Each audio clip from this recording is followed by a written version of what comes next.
এটা এমন একটি প্রকল্প ছিল যেটা নিয়ে জার্মান ইঞ্জিনিয়াররাও কাজ করতে ভয় পেয়েছিল, কিন্তু চীন মাত্র 800 জন শ্রমিক দিয়ে এটি নির্মাণ করেছে। এটা হলো সুইলুও রিভার গ্র্যান্ড ব্রিজ, যা বিশ্বের সবচেয়ে বড় কংক্রিট বা স্টিল টিউব আর্চ ব্রিজ। তাহলে এটি কতটা শক্তিশালী?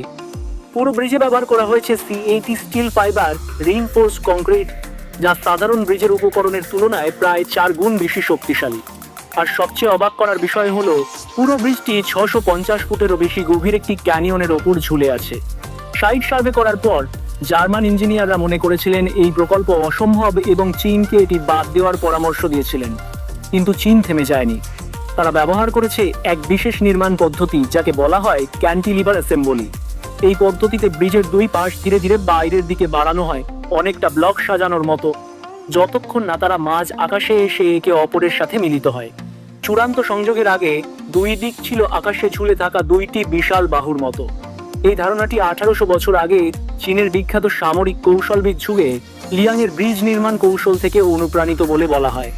শেষে এই কংক্রিট বা স্টিল টিউব আর্চ ব্রিজটি মাঝ আকাশে সফলভাবে যুক্ত হয় এবং 1100 ফুট স্প্যান নিয়ে বিশ্ব রেকর্ড স্থাপন করে।